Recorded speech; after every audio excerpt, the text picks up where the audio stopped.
आंकड़े मारे फैसला आपका। मैं हूं आपके साथ मनोज मनु।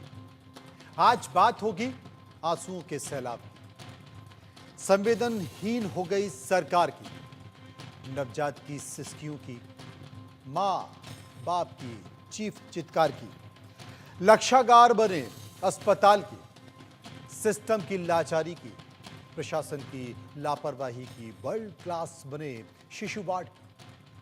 बात झांसी के उस मेडिकल कॉलेज की जो 10 नवजात बच्चों के लिए कब्रगाह बन गया। आंखें खोलने से पहले ही 10 मासूमों की आंखें हमेशा हमेशा के लिए बंद हो गई। आंगन में किलकारी गूंजती उसके पहले ही खामोशी छा गई। लेकिन उन मां बाप के बारे में भी सोचिए कि क्या बीती होगी उनके ऊपर, जिन्होंने अपने कलेजे के टुकड़े को सीने से लगाना तो छोड़ो, जी भरकर देखा भी नहीं था। लेकिन सिस्टम की लापरवाही से 10 परिवार की खुशियों को लील गया। एक्शन के नाम पर जांच है, कमेटी है, रिपोर्ट है, कार्रवाई है, खानापूर्ति है, आश्वासन है, नोटों की गड्डियों का मरहम है। लेकिन सवाल ये उठता है कि पैसों से वो खुशियां क्या वापस आ सकती हैं जो उनके बच्चे दे सकते थे? कब तक ऐसे ही नन्हे मुन्ने मासूम सिस्टम की खामियों का खामियाजा भुगतते रहे? कभी झांसी, कभी दिल्ली, कभी गोरखपुर, तो कभी कोई और जगह। आज इसी पर चर्चा होगी। आम लोगों की राय भी आपको बताएंगे, क्योंकि सर्वे कराने के बाद कुछ सवाल हमने लोगों से पूछे, लोगों ने अपनी राय दी है। लेकिन उसके पहले हमने एक रिपोर्ट तैयार की है। जरा एक नजर इस रिपोर्ट पर डाल दीजिए।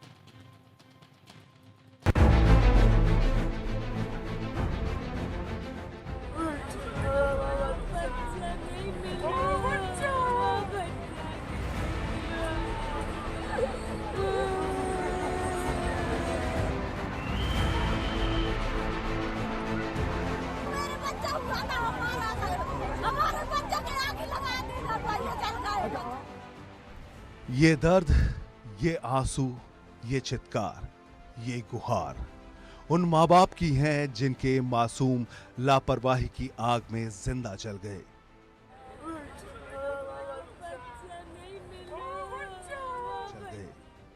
किसी के बच्चे ने 2 दिन पहले आंखें खोली थी, किसी के बच्चे ने 1 दिन पहले जन्म लिया था। घर में खुशियां आई थी, लेकिन 10 बच्चों के माता पिता की खुशियां एक लापरवाही ने हमेशा के लिए छीन ली।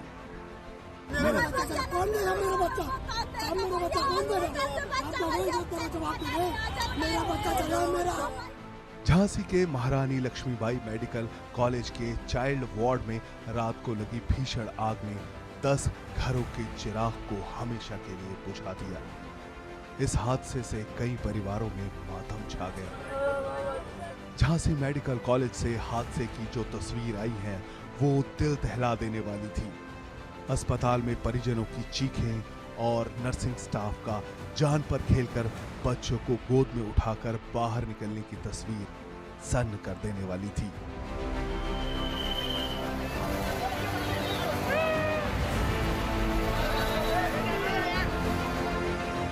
झांसी मेडिकल कॉलेज के स्पेशल न्यूबॉर्न केयर यूनिट में मौत की आग शुक्रवार की रात करीब 10:30 बजे लगी और पूरा वार्ड धुएं के गुबार से भर गया। सूचना मिलने पर दमकल की कई गाड़ियां मौके पर पहुंची, लेकिन तब तक 10 नवजात काल के गाल में समा चुके थे। इस हादसे ने पूरे देश को झकझोर दिया। सवाल खड़े हुए कि आखिर किसकी लापरवाही से ये हादसा हुआ? 10 मासूमों की मौत का जिम्मेदार कौन है? अस्पताल प्रशासन समय रहते आग क्यों नहीं बुझा पाया? अस्पताल में लगा सेफ्टी अलार्म क्यों नहीं बजा? इन सवालों के बीच झांसी के आला अधिकारी सूचना मिलते ही मौके पर पहुंचे। उसमें अचानक ऑक्सीजन कंसंट्रेटर में आग लग गई, जिसको बुझाने की कोशिशें की गई, लेकिन क्योंकि कमरा पूरा ही हाईली ऑक्सीजनेटेड रहता, क्योंकि सभी बच्चों को ऑक्सीजन चल रहा था, तो आग तुरंत फैल गई। और उस पर जितना कोशिश की गई, जितना हम लोग कर पाए, हमने कोशिश की और उसमें से लगभग ज़्यादातर बच्चों को बाहर निकालिया गया, सकुशल निकाला गया है और 10 बच्चे उसमें अभी फिलहाल अभी तक कोलैप्स हो चुके हैं। को जो जो बेस्ट पॉसिबल मेडिकल ट्रीटमेंट है वो प्रोवाइड कराई जा रही है और मुझे लगता है कि वो जल्दी स्वास्थ्य लाभ प्राप्त करेंगे। सर कुछ बच्चे झांसी मेडिकल कॉलेज में अधिकारी रात भर डटे रहे, अस्पताल में आग लगने की वजह तलाशते रहे। इस बीच यूपी के डिप्टी सीएम ब्रजेश पाठक भी मौके पर पहुंचे, पीड़ित परिजनों को ढांढस बधाई और जांच के बाद सख्त कार्रवाई की बात कही। सबसे बड़ी बात यह है कि घटना कैसे हुई, किन कारणों से हुई, इस बात का हम पता लगाएंगे और यदि किसी स्तर पर लापरवाही पाई गई तो उसकी जिम्मेदारी भी हम तय करेंगे, उनके खिलाफ भी हम कड़ी कार्रवाई करेंगे, किसी को छोड़ेंगे नहीं। सरकार आश्वासन दे रही है कि जांच के बाद सख्त कार्रवाई होगी, लेकिन सवाल ये है कि अस्पताल में फायर सेफ्टी की जांच पहले क्यों नहीं हुई?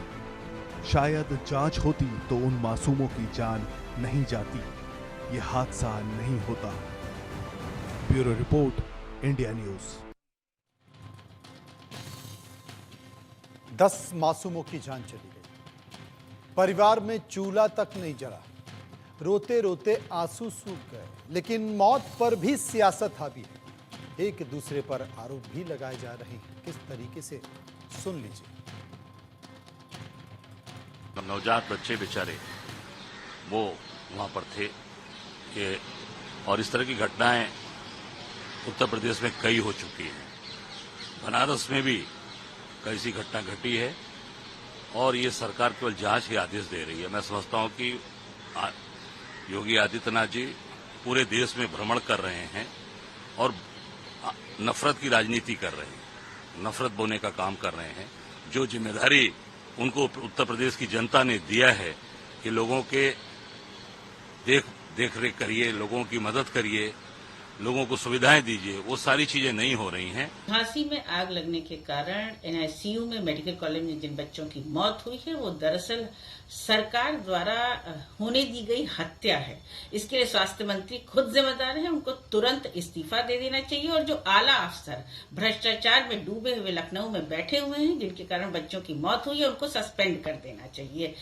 आज झांसी में हम परिवारों के साथ खड़े हैं। मेडिकल कॉलेज में न तो बाहर धुआं निकालने का इंतजाम था, न स्प्रिंकलर सिस्टम का इंतजाम था।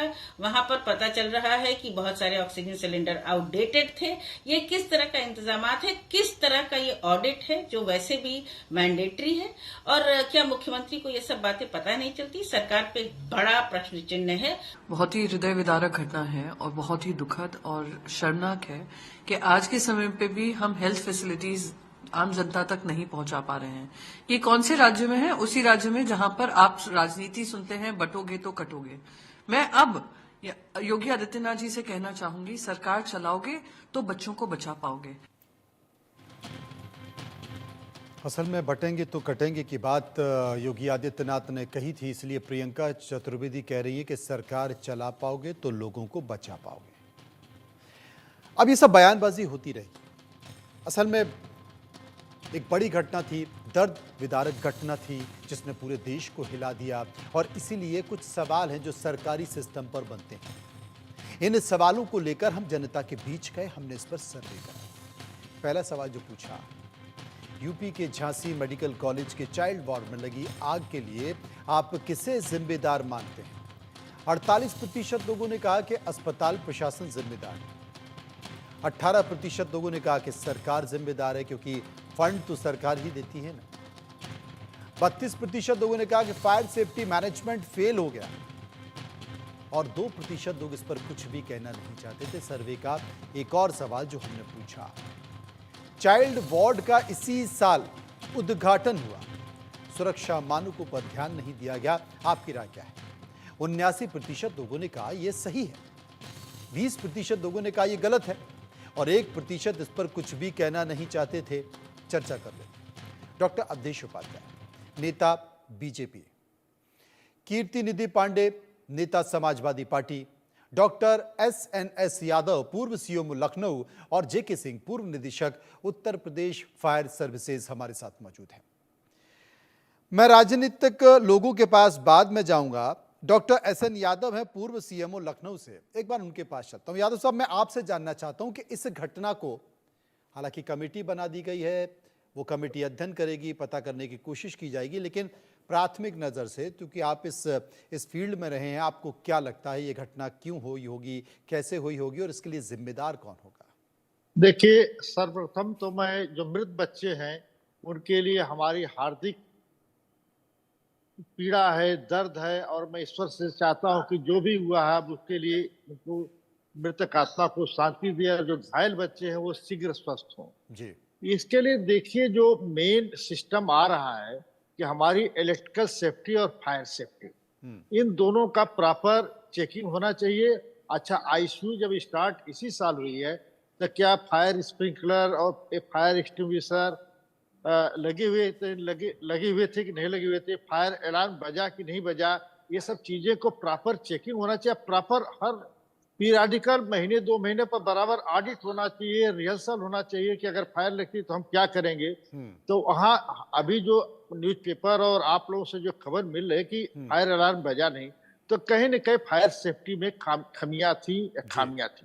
अगर फायर सिस्टम नहीं बजा, स्प्रिंकलर का व्यवस्था थी कि नहीं थी, इस पर मैं जानता नहीं, मैं वहाँ के बारे में कमेंट नहीं कर सकता। वहाँ किसी हमारे जो प्रिंसिपल या जो पेडियाट्रिक्स से हेड से बात नहीं हुई है कि स्प्रिंकलर सिस्टम आजकल बहुत ही जरूरी है।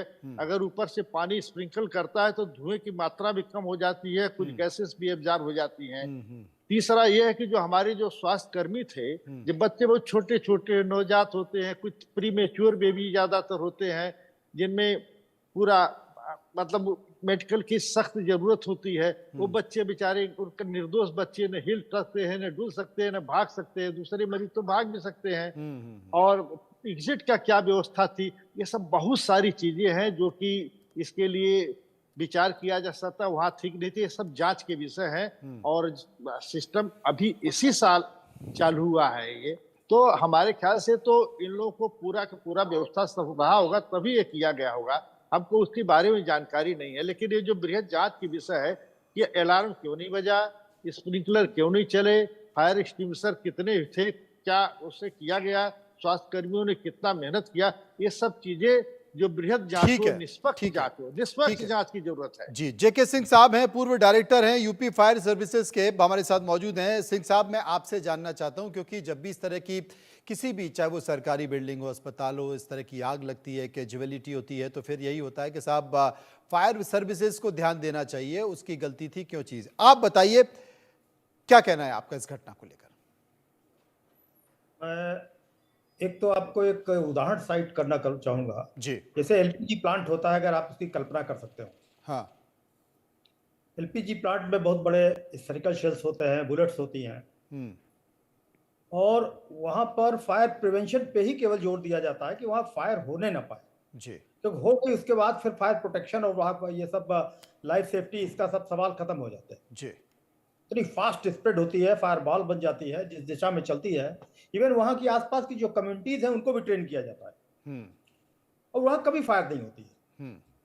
तो हमारा, चूंकि मैं बहुत सारे कई इंटरव्यूज देखा हूँ, पैनलिस्ट को भी सुन रहा हूँ, जो कम्युनिटी अवेयरनेस है बहुत ही लो लेवल की है। जैसे आदमी बूढ़ा हो जाता है लेकिन उसका माइंड, दिमाग जो है रहता है। हमारा सस्टेनेबल डेवलपमेंटल प्रोसेस बड़ी तेजी से आगे बढ़ रही है, लेकिन शायद हमारी कम्युनिटी अवेयरनेस जो है, क्योंकि जो हम प्रश्न भी देख रहे हैं, जो प्रश्न पूछे जा रहे हैं फायर के मामले में, बड़ी सीधी सी बात है। पहला तो स्टेप आता है फायर प्रिवेंशन का। There should not be a fire at all anywhere. हम उसको बिल्कुल ये नहीं ले सकते हैं कि नहीं फायर हो जाएगी कभी न कभी। कैसे हो जाएगी? आप बिल्कुल उसको 100% रोक सकते हैं। फिर बाई चांस अगर कहीं पे किसी ह्यूमन एरर या कहीं किसी चूक के कारण फायर इनिशिएट हो गई, इनिशिएट हमेशा बहुत छोटी स्टेज पे होती है, माचिस की तीली या शॉर्ट सर्किट है, या बहुत छोटे स्टेज। दूसरा नंबर पे आता है कि हमारी फैलाव उसका, आग का और धुएं का। जी। अगर वहां पे मटेरियल को पास में रखा हुआ है जो इन्फ्लेमेबल है, तो आग बड़ी तेजी से फैलेगी। खाली अगर चेन उसकी बन गई तो वो पूरे में फैल जाएगी। दूसरा यह है कि अगर कोने में भी किसी कमरे में आग, थोड़ा सा शॉर्ट सर्किट होता है, तो पूरा कमरा धुएं से भर जाता है। धुएं का स्प्रेड और भी तेजी से होता है। और ज्यादातर केसेस में आप देखेंगे फायर से जलकर के मरने वालों की संख्या बहुत कम होती है, और स्मोक लॉगिंग दम घुटकर मरने वालों की संख्या ज्यादा होती है। लेकिन इस केस में आप क्या मानते हैं? अभी हाल ही में नया अस्पताल बना था, अभी उद्घाटन हुआ था, उद्घाटन हुआ होगा तो निश्चित तौर पर जब तक बिल्डिंग हैंडओवर नहीं हुई होगी, सारी व्यवस्थाएं हैंडओवर नहीं हुई होगी, वो सुचारू तौर पर नहीं चला होगा। लेकिन जब नए अस्पताल में हाल ही में उद्घाटन हुआ है तो ऐसे में कैसे हो गया, मैं ये जानना चाहता हूँ। तो वही बता रहा हूं कि वो इसकी जो हमारी कम्युनिटी अवेयरनेस है, जो हमारे अफसर्स हैं, जो हमारे उसमें ग्राउंड फ्लोर पे जो फंक्शनिंग स्टाफ है, वो उसकी उतनी वैल्यू नहीं समझते हैं कि हमारा डिटेक्शन सिस्टम सही है कि नहीं है, हमारा फायर अलार्म है कि नहीं है। अगर ये सब चीजें सब अपनी जगह पे रहें तो वायर की जो कैपेसिटी है उनकी क्या स्थिति है, इलेक्ट्रिकल ऑडिट हुई कि नहीं हुई है, और उस स्थिति में अगर इनिशिएट होता है कहीं पे फायर जी, तो हम उसको चेक कर सकते हैं स्प्रेडेबिलिटी कंट्रोल के द्वारा। फिर हमारा एस्केप एंड इवैक्यूएशन सिस्टम की बात आती है कि हमारा पलायन और निष्क्रमण योजना क्या है। अगर हो भी गया कुछ तो कई बार अस्पतालों में आप देखेंगे हॉरिजॉन्टल लेवल पे या वर्टिकल लेवल पे स्पेस छोड़ा जाता है जिसमें हम लोगों को शिफ्ट कर सके इमीडिएटली। स्मोक एक्सट्रैक्शन की व्यवस्था होती है कि ताकि स्मोक लॉगिंग हो गई अगर तो उसको कैसे एक्सट्रैक्ट करें, ऑटोमेटिक स्मोक एक्सट्रैक्शन सिस्टम आ गए हैं आजकल। तो खास तौर से ये जैसा जैसा हम डेवलपमेंटल प्रोसेस में इन्वॉल्व हो रहे हैं और अपने आप सब कुछ बना रहे हैं, तो हमें इस बीच पर इसको सबसे पहले ध्यान देना चाहिए। हम कहीं भी जाएं, लेकिन नहीं दिया जाता, और नहीं दिया जाता तो इस तरह की घटनाएं भी होती हैं। सर्वे का एक और सवाल, झांसी में ऑक्सीजन कंसंट्रेटर में आग लगने के पीछे तत्कालीन कारण क्या है? 24% लोगों ने कहा शॉर्ट सर्किट, 40% लोगों ने कहा कर्मचारी की गलती, 26% लोगों ने कहा एक्सपायर्ड सिलेंडर और 10% लोग इस पर कुछ भी कहना नहीं चाहते थे। सर्वे का एक और सवाल, आग लग भी गई तो दुरुस्त सेफ्टी मैनेजमेंट से बच्चों की मौत को टाला जा सकता था, आपकी राय? 82% लोगों ने हाँ कहा है, 17% लोगों ने ना कहा और 1% इस पर कुछ भी नहीं कहना चाहते थे। भारतीय जनता पार्टी के नेता प्रवक्ता अवधेश उपाध्याय साहब मेरे साथ मौजूद हैं। अवधेश जी, मैं कुछ भी नहीं कहना चाहता हूं, आपसे कुछ भी नहीं पूछना चाहता हूं, बस इस घटना पर आपकी प्रतिक्रिया।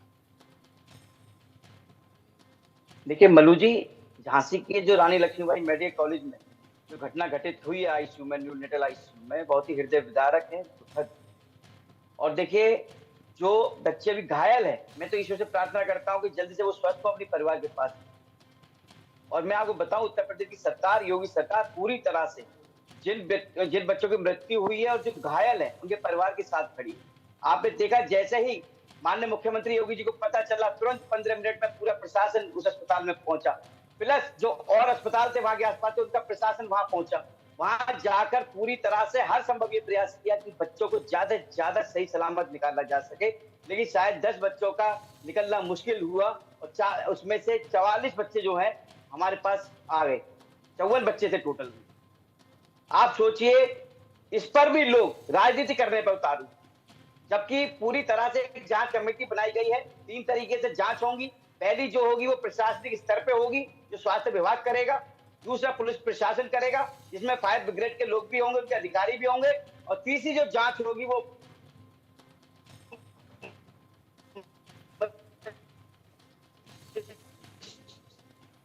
जी, तकनीकी खराबी के कारण आपकी आवाज ही बंद हो गई। कीर्तिनिधि पांडे साहब हमारे साथ मौजूद हैं। पांडे जी, कुछ कहेंगे आप? देखिए मनोज जी, झांसी मेडिकल कॉलेज की घटना बहुत हृदय विदारक है और जिन 10 बच्चों की मौत हुई, मेरी संवेदना, मेरी पीड़ा उस परिवार के साथ है। समाजवादी पार्टी उस परिवार के साथ खड़ी है। लेकिन आज मैं कोई राजनीतिक बात नहीं करूंगा। किसी पर आरोप प्रत्यारोप से बेहतर है कि कोई सार्थक पहल हो। मैं तो सिर्फ इतना कहूंगा कि जिस ब्लॉक का उद्घाटन जनवरी में किया गया और उस ब्लॉक के उद्घाटन के बाद जिस तरीके से सरकार ने अपनी पीठ थपथपाई, उस ब्लॉक में अगर फायर सेफ्टी अलार्म नहीं बजे, अगर उस ब्लॉक में फायर के सिलेंडर एक्सपायरी रखे जाएंगे, अगर उस ब्लॉक में जो वाटर सिस्टम बनाया जाता है आग बुझाने के लिए, अगर वो नहीं काम कर रहे हैं, तो एक बात तो तय है कि कहीं ना कहीं बिल्डिंग के कंस्ट्रक्शन में और हैंडओवर होने तक जो जीरो टॉलरेंस की बात होती थी वो नहीं रहा। कहीं ना कहीं भ्रष्टाचार हुआ। इसी वजह से फायर सेफ्टी अलार्म नहीं बजे, फायर सिलेंडर एक्सपायरी मिले, जो वाटर सिस्टम उसमें डेवलप किया जाता वो नहीं थे, और इसकी वजह से आज 10 बच्चों की मौत हो गई। ये बहुत दुर्भाग्यपूर्ण घटना है। और मैं तो कहूंगा कि केवल झांसी में तो घटना घट गई। अगर आप पूरे उत्तर प्रदेश के सभी जिला चिकित्सालयों में सीएससी और पीएससी में जांच करेंगे तो मैक्सिमम जगह एक्सपायर्ड सिलेंडर आपको आज भी मिल जाएंगे। यह स्थिति है। मैं तो कहूंगा कि सभी प्राइवेट अस्पताल हो, सरकारी अस्पताल हो या कोई सरकारी संस्थान हो, फायर सर्विस डिपार्टमेंट की भी कहीं न कहीं लापरवाही है। उसको इस बात की तस्दीक करनी चाहिए कि जहां जहां वो सिलेंडर का इंतजाम कराए, परमिशन देने से पहले, चालू करने से पहले फायर सर्विसेज को देखना चाहिए था, सर्टिफिकेट देना चाहिए था। नो ऑब्जेक्शन सर्टिफिकेट देना चाहिए। सर एक मिनट जी, नो ऑब्जेक्शन सर्टिफिकेट का सवाल मैं नहीं कर रहा। मैं कह रहा हूं जिन डिपार्टमेंट्स में फायर सर्विस ने सिलेंडर दिया, अगर उसकी एक्सपायरी की डेट आ गई, एक्सपायर कर गया वो सिलेंडर, तो फायर सर्विस को उसकी पहल करनी चाहिए और उस डिपार्टमेंट को पत्र लिखना चाहिए, उसकी जांच करनी चाहिए। आज मैं देखा, एक खबर देख रहा था, पीजीआई में फायर सर्विस के लोग गए चेक करने। जब कहीं घटना हो जाएगी, जब कहीं किसी की जान चली जाएगी, जब किसी होटल में आग लग जाएगी, तब अस्पताल और होटलों की जांच। अरे वो तो छोड़िए, फिर फायर सर्विस क्यों बना? पांडे जी वो तो छोड़िए, ये जो तस्वीरें टेलीविजन पर अभी चल रही हैं, ये तस्वीरें जानते हैं काई की है? ये तस्वीरें हैं जब पता चला कि राज्य के उप मुख्यमंत्री अस्पताल पहुंच रहे हैं तो वहां पर रंगाई पुताई और चूना डाला जा रहा था उनके सम्मान के लिए, स्वागत के लिए, प्रोटोकॉल के लिए। इससे बड़ी संवेदनहीनता हो सकती है कोई? मनोज जी, मैंने कहा ना कि मैं आज राजनीति करने के मूड में नहीं हूं। इतनी हृदय विदारक घटना है, उसकी वीडियोस, उसकी फोटोज मेरे पास उपलब्ध है। तमाम टीवी चैनल, यूट्यूब चैनल्स पे उसको दिखाया जा रहा है। मैं कह सकता हूं कि इससे बड़ी संवेदनहीनता उपाध्याय जी मैं कह रहा हूं मनोज जी, जिस प्रकार से कीर्तिनिधि पांडे जी कह रहे हैं, बता रहे हैं, ये कह रहे हैं सिर्फ राजनीति नहीं कर रहे हैं, इतनी बातें ये कर रहे हैं, राजनीति बातें कर रहे हैं। अरे भाई आप याद कीजिए ना, जब समाजवादी पार्टी की सरकार थी, हर साल प्रतिवर्ष आप आगे उठा के देख लीजिए, प्रतिवर्ष 1000 से ज्यादा बच्चे मरते थे। ये पूरी तरीके से, उपाध्याय जी एक चीज मैं आपसे पूछना चाहता हूँ। उपाध्याय जी 10 लोगों की, 10 बच्चों की मौत हो गई, 10 बच्चों की मौत हो गई और अस्पताल प्रशासन चूना डलवा रहा मंत्री जी के स्वागत के लिए। ये होना चाहिए। बिल्कुल, ये पता चलता है कि अस्पताल का प्रशासन क्या है। मनु जी बिल्कुल नहीं होना चाहिए। और इस पर जो है मंत्री जी ने खुद संज्ञान लिया इसको। उन्होंने ये कहा है जो भी जिसने भी चूना डलवाया है उसको चिन्हित किया जाए, उस पर कार्रवाई की जाएगी। लेकिन मैं बात ये कर रहा हूँ, कीर्तिनिधि पांडे जी जो बता रहे थे, व्यवस्थाओं का मजाक बना के रखा हुआ है, कटेंगे तो बटेंगे, समाज को बांटने की बात, काटने की बात कर रहे हैं। यहाँ पर 10 बच्चे मर गए। मुझे एक बताइए, इन 10 बच्चों को अपने माँ बाप से किसने बांटा? मैं सरकार से सवाल पूछ रहा हूँ, इन 10 बच्चों को अपने माँ बाप से किसने बांटा?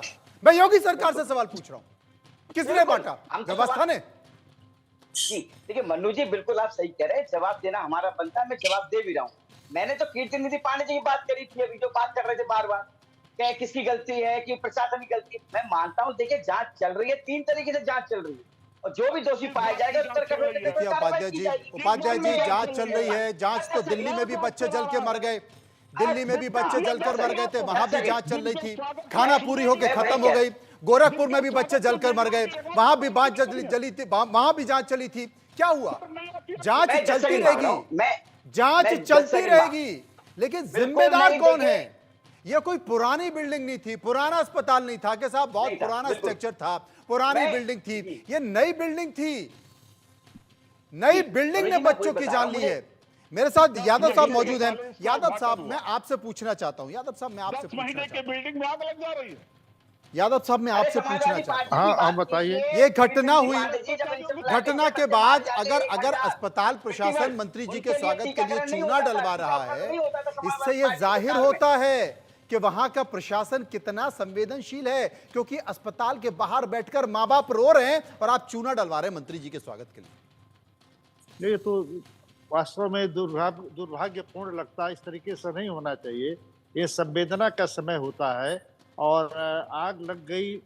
मेनली देखिए, इलेक्ट्रिकल सेफ्टी पहले भी कह चुका था और फायर सेफ्टी दो को बराबर चेक ऑडिट होना चाहिए, चेक होना चाहिए। नया अस्पताल था, अब किन कारणों से लगी, कहते ऑक्सीजन कंसंट्रेटर से लगी, तो अब हर अस्पतालों में देखिए काफ़ी बड़े बड़े ऑक्सीजन जनरेशन प्लांट लगा दिए हैं, सेंट्रल ऑक्सीजन सप्लाई है।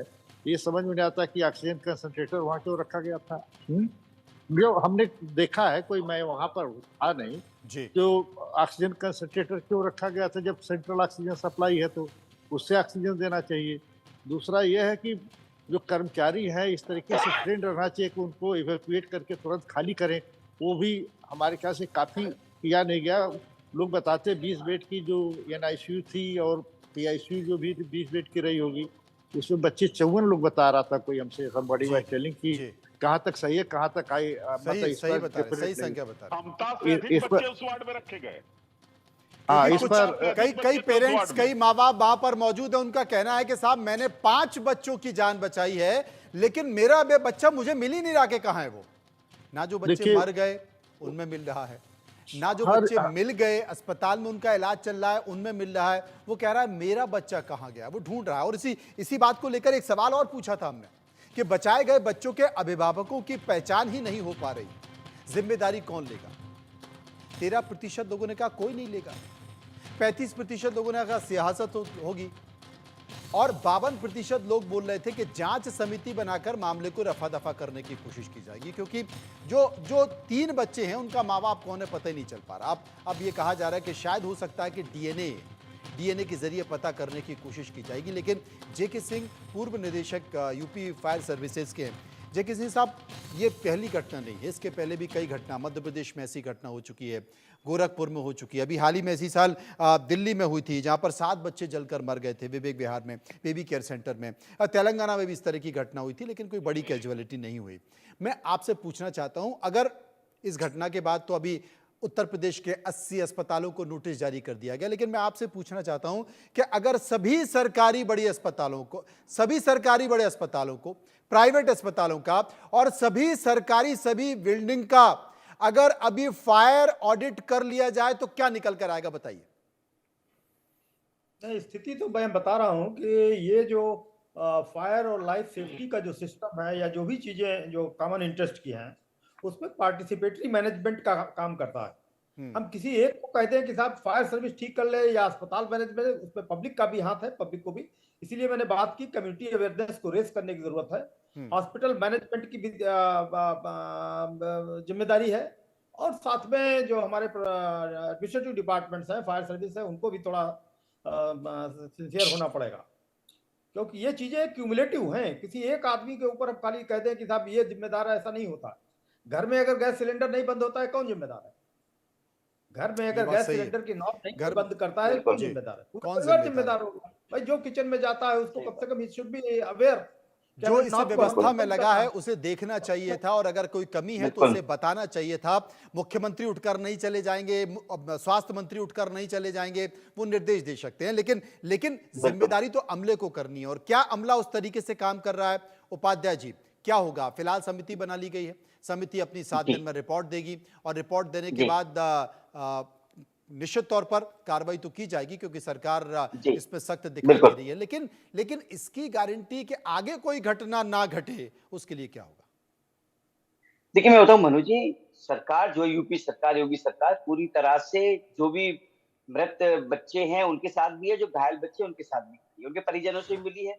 उनके परिजनों से जो है हमारे जो मंत्री के स्वास्थ्य मंत्री ब्रजेश पाठक जी मिले हैं और पूरी तरह से आने वाले समय में जो स्वास्थ्य सेवाएं हैं पूरी तरह से दुरुस्त तो हैं अभी और दुरुस्त होंगी आने वाले समय में। क्योंकि देखिए जिस तरह से घटना हो रही है, कहीं ना कहीं इसमें कुछ ना कुछ जो कमी होती है वो अस्पताल के जो लोग होते हैं उनकी भी कुछ कमी होती है, जो शायद चेक नहीं कर पाते, जो ऊपर खबर नहीं दे पाते कि ये चीज खराब है, सही है।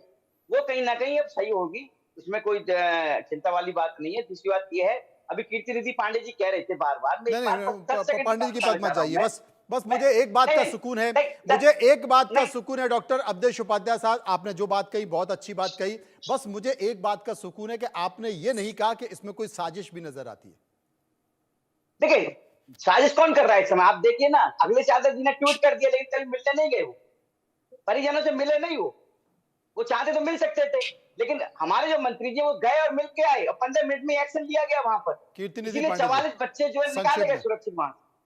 पांडे जी संक्षेप में मेरा मनोज जी सिर्फ इतना सवाल जी कि 10 महीने पहले जो बिल्डिंग बनी उसमें फायर सेफ्टी सिस्टम फेल था, बच्चों की जान चली गई, कितने बच्चों के अभिभावक अपने बच्चों को तलाश रहे हैं। और ये राजनीति की बात यह है कि मंत्री जी ने किस अधिकारी को सस्पेंड किया चूना गिरवाने के लिए? मातम में भी स्वागत की तैयारी हो रही है। आप ये बताइए, जब इंसेफ्लाइटिस से 1000 बच्चे मरते थे पृथ्वी पर, समाजवादी पार्टी सरकार में उनके पास टीका नहीं होता था लगाने के लिए बच्चों के लिए, उसका जिम्मेदार कौन था? कभी अखिलेश यादव जी ने टीके के बारे में सोचा कि इंसेफ्लाइटिस कैसे खत्म किया जाए? क्या बात कर रहे हैं? मेरा तो इतना ही कहना है कि चूना रोड पर भी मत डालिए और चूना जनता को भी मत लगाइए। चूना रोड पर भी मत डालिए और चूना जनता को भी मत लगाइए, क्योंकि ये जनता की संवेदनाओं का मामला है और जनता की संवेदनाओं का मामला है, इसलिए थोड़ा सा गंभीरता से इस मामले को समझिए। बहुत बहुत शुक्रिया करना चाहता हूं